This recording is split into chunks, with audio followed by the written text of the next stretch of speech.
Dear students, आज हम BCom part second में हमारा जो सेकंड पेपर है बैंकिंग लॉ एंड प्रैक्टिसेस में आज हम देखेंगे। मैं Mahesh Chand Meena, assistant professor SPC government college Ajmer से आपके समक्ष प्रस्तुत हूँ। आज की वीडियो में हमारा जो टॉपिक है जिसके बारे में हम चर्चा करेंगे वो है इंडियन बैंकिंग रेगुलेशन एक्ट 1949 यानी भारतीय बैंकिंग अधिनियम 1949।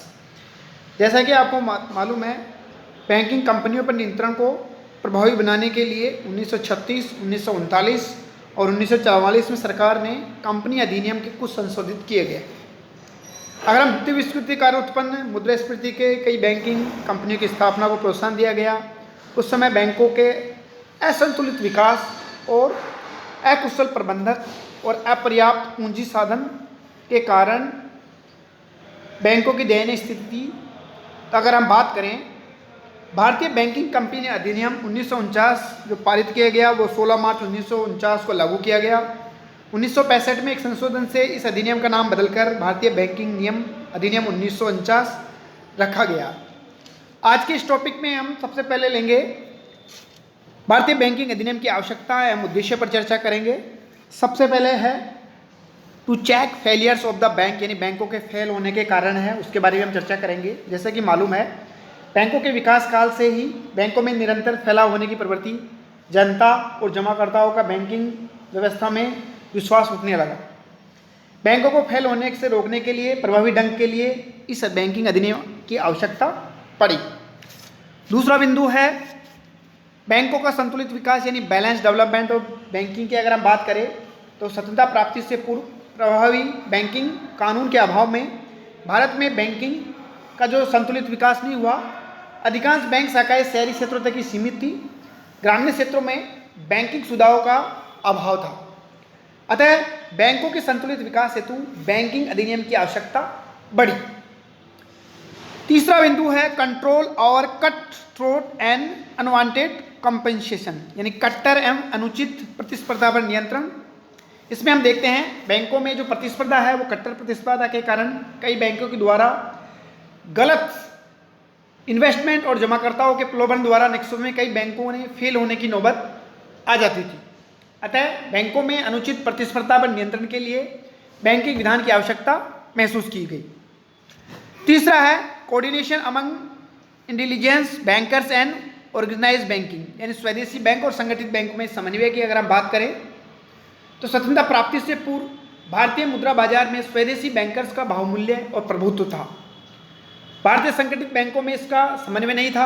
अतः बैंकिंग सुविधाओं का पर्याप्त विकास करने के लिए स्वदेशी बैंकों पर नियंत्रण और उनका संगठित बैंकिंग में समन्वय स्थापित करने के लिए बैंकिंग अधिनियम की जरूरत पड़ी। अगला हमारा बिंदु है जमाकर्ताओं के हितों की रक्षा। अगर हम बात करें तो बैंकों के निरंतर फैलने के कारण उनके द्वारा जमाकर्ताओं को नुकसान पहुंचाने की प्रवृत्ति से जनता बैंकों में धन जमा कराने का विश्वास होती जा रही थी। अतः जनता का विश्वास जमाने और डिपॉजिटर्स के हितों की रक्षा के लिए बैंकों पर नियंत्रण के लिए बैंकिंग विधान अति आवश्यक हो गया था। अगला बिंदु है development of organised money market, यानी संगठित मुद्रा बाजार का विकास। इसमें हम देखते हैं देश आजाद से पूर्व वित्तीय सुविधाओं का अभाव था। मुद्रा बाजार अव्यवस्थित था, असंगठित था, जबकि तीव्र आर्थिक विकास के लिए एक सुसंगठित मुद्रा बाजार की आवश्यकता महसूस की गई। अतः संगठित मुद्रा बाजार के विकास हेतु प्रभावी बैंकिंग अधिनियम की आवश्यकता महसूस की गई। अब हम बात करते हैं, अगला हमारा बिंदु है बैंकों के अनुचित विनियोग पर नियंत्रण। अगर इसमें बात करें यानी control over unwanted investment of banks की हम, तो बैंकों में प्रतिस्पर्धा और जितने भी उद्योगपति थे उनके नियंत्रण हेतु बैंकों में सट्टेबाजी और गलत विनियोग करते थे। इससे बैंकिंग विकास कार्यों पर विनियोग कम होता था और बैंकों के अनुचित विनियोग पर नियंत्रण, उनके साधनों पर समुचित उपयोग करने के उद्देश्य से बैंकिंग विधान आवश्यक हो गया। अब हम बात करते हैं भारतीय बैंकिंग अधिनियम 1949 की प्रमुख विशेषताओं की। जैसे कि आपको मालूम है देश आज़ाद होने के पश्चात 1949 में ये बिल पारित किया गया, जिसकी मुख्य विशेषताएं इस प्रकार है। पहली है ऑब्जेक्टिव्स ऑफ द एक्ट, यानी अधिनियम के उद्देश्य। इसमें हम बात करें इस अधिनियम के उद्देश्यों का विवरण पहले ही किया जा चुका है, फिर भी हम संक्षेप में एक बार इसकी चर्चा कर लेते हैं। इसके उद्देश्य में संतुलित बैंकिंग विकास और बैंकिंग क्षेत्र में व्यापक जितनी भी बुराइयां थी उनको दूर करना, अनुचित प्रतिस्पर्धा पर नियंत्रण करना, सुसंगठित मुद्रा बाजार का विकास करना, बैंकों को विकासोन्मुख बनाना और रिजर्व बैंक की जो मौद्रिक और साख नीति थी उसको सफलतापूर्वक मार्ग पर सशक्त करना। दूसरा बिंदु है स्कोप ऑफ द एक्ट, यानी अधिनियम का क्षेत्र। इस अधिनियम का क्षेत्र व्यापक है। इस अधिनियम की जो धारा 2 में प्रावधान किया गया है कि यह अधिनियम लागू होने के बाद 1956 के कंपनी अधिनियम में बैंकिंग संबंधी प्रावधान लागू माने जाएंगे। इन विभिन्न धाराओं में अव्यवस्था है और इनको व्यवस्थित करते हुए इंडियन कॉन्ट्रैक्ट एक्ट यानी भारतीय विनिमय साध्य विलेख अधिनियम, civil and criminal procedure code और बैंकर्स बुक्स एविडेंस एक्ट के प्रतिकूल नहीं होंगे। हम बात करें बैंकों के राष्ट्रीयकरण से पूर्व 1969 में यह अधिनियम सभी बैंकिंग कंपनियों पर समान रूप से लागू था और बैंकों के राष्ट्रीयकरण के बाद यानी 18 जुलाई 1969 में राष्ट्रीयकृत बैंकों पर इस अधिनियम को केवल वे धारा ही लागू, वो सेक्शन से लागू किए गए जिसके लिए 1970 में अधिनियम के प्रावधान किया गया था। फिर हम बात करते हैं चेंज ऑफ टाइटल की बात करती है, यानी अधिनियम के नाम परिवर्तन की। तो इस अधिनियम में बैंकिंग कंपनी अधिनियम 1949 के नाम से पारित किया गया, किंतु 1965 में इसे भारतीय बैंकिंग नियमन अधिनियम यानी Indian banking act regulation act 1949 का नाम दिया गया। अगला इसकी विशेषता है वो है क्षेत्र विस्तार। अगर हम क्षेत्र विस्तार की बात करें तो सितंबर 1965 से पूर्व यह अधिनियम सहकारी बैंकों पर लागू नहीं होता था, किंतु सितंबर 1965 में इस अधिनियम में संशोधित करके अधिनियम का क्षेत्र सहकारी बैंकों तक बढ़ा दिया गया। फिर है 56 section and appendix in the act. अगर हम अधिनियम की 56 धारा और इसके परिशिष्ट की बात करें तो भारतीय बैंकिंग नियमन अधिनियम में कुल धाराएं 56 है और एक परिशिष्ट है। इन 56 धाराओं में प्रथम 55 धाराएं तो देश के व्यापारिक बैंकों पर लागू होती है, जबकि सेक्शन 56 देश के सहकारी बैंकों पर लागू होता है।